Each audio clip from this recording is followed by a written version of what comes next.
يا صباح أو مساء السعادة حسب ما تشوف الفيديو.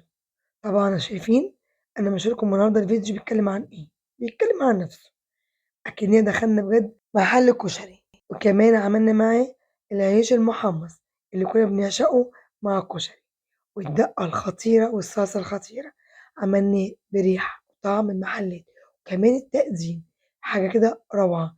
أنا واثقة بعد ما تشوفوا الفيديو هتفتحوا محل كشري بجد هتدعوا لي، حاجة كده تستاهل التجربة.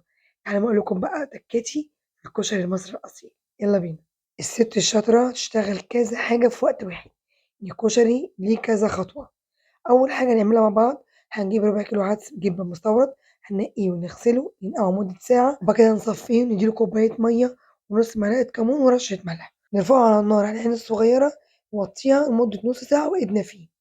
تاني خطوة هنجيب مع بعض ربع كيلو حمص مستورد نقعته قبلها بليلة، شطفته وصفيته، وهبدأ أديله كوبايتين مية عادية جدا من الحنفية، وبرضه هاحط له ملح وكمون وتوم باودر، وهارفعه على النار يستوي براحته. هنا كان العدس استوى معايا، بُصّوا ما خدش معايا وقت خالص، ما فيهوش أي سوايل، شايفين؟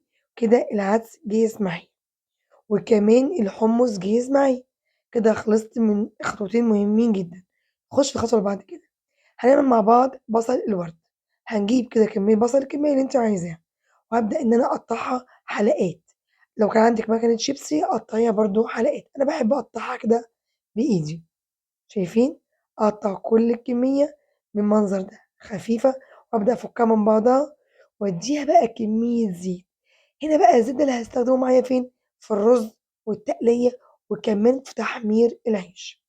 طبعًا رفعته على النار كده وإيدي فيه وأبدأ إن أنا أقلبه، ولا باحط له دقيق ولا باعفّره بدقيق ولا أي حاجة خالص، هو كده بيطلع معايا محمّص ومقرمش وجميل جدًا، تمام؟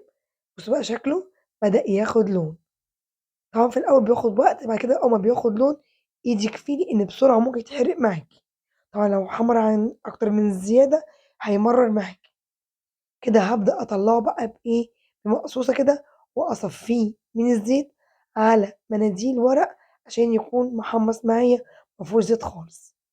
طبعًا قُلنا الزيت دوّة هنستخدمه في حاجات كتير أوي في الأكلة كلّها، وكمان في تحميص العيش. الزيت دوّة كنز يا جماعة، هو أصل الوصفة أساسًا. هناخد شوية زيت تحمير البصل، نحطه كده في حلة ونرمي مع بعض الرز.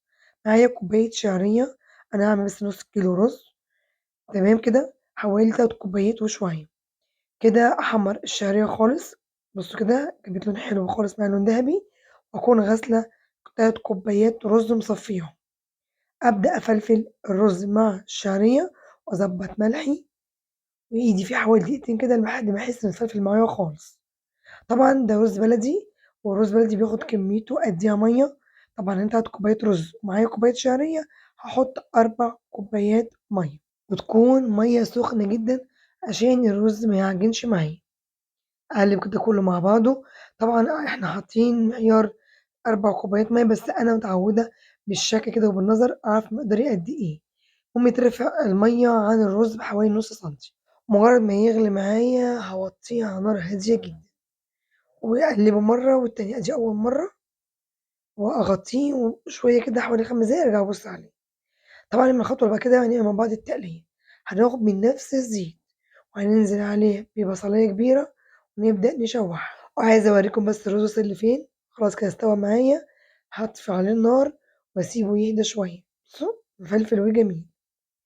نرجع تاني للتقلية بتاعتنا أشوّحها كده مع بعضها، هنا بعد حوالي دقيقتين أنزل عليها بمعلقة توم كبيرة، هنا معلقة التوم بتخلّي التقلية تروح مكان تاني خالص، زي ما بنشمّها في محلات الكشري برّه.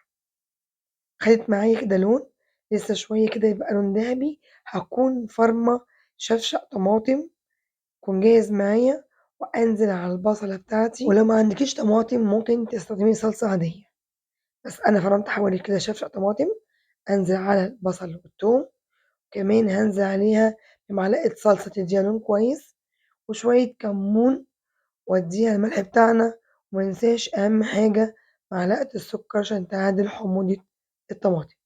وأسيبها كده على النار أهوِّلها كده الغطا تسبِّك مع نفسها، ونعمل مع بعض آخر خطوة وهي المكرونة، نحط حلة على النار نُصّها مَيّة تغلي معايا، وأنزل عليها بشوية زيت إن إحنا نحمّرها في البصلة ورشة ملح. ومعايا بقى هنا مكرونة مشكّلة، سباكيتي على مقصوصة على خواتم، اللي موجود عندِك، وأسيبها تغلي معايا وأبدأ أصفّيها بعد ما تستوي معايا سِوَى كامل. تمام، كده استوت معايا، أصفّيها، وكده خطوة المكرونة جاهزة معايا. تعالوا بقى باقول لكم أنا عملت العيش المحمص إزاي بزيت البصل، أنا عاملاها فيديو مخصوص هتشوفوه برضه عندي موجود، أحمّره في زيت البصل ويطلع معايا مقرمش، ده زي اللي بيتباع في محلات الكشري، بس هُم بيعملوه بعيش شامي، إحنا عملناه بعيش بلدي. أحمّره كده في الزيت لحد ما ياخد اللون الجميل ده مع التتبيلة الخطيرة، وأبدأ أقدّمه مع طبق الكشري بتاعنا.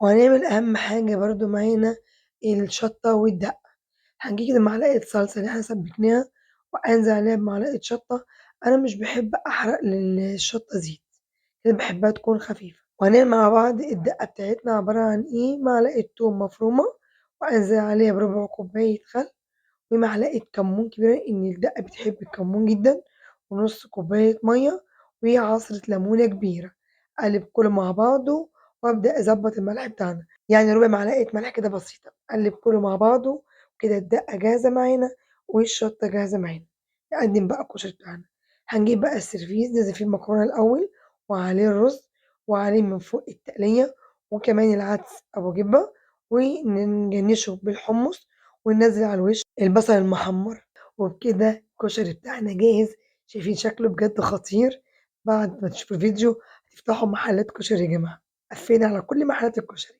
ريحة وطعم وشكل وتقديم، حاجة كده روعة. أتمنى الفيديو يكون النهارده عجبكم، اعملوه على طريقتي، الكشري المصري الأصيل، ما تنسوش بقى اللايك وإعادة نشر الفيديو، ولو مش مشتركين عندي تشتركوا، وينفع معاكم في وجبات رمضان على آخر الشهر، وكمان صيامي حلو أوي، أوي، كشري بلدي مصري يأكل. ألف هنا، مع تحياتي ميري أنور، وباقول لكم سلام.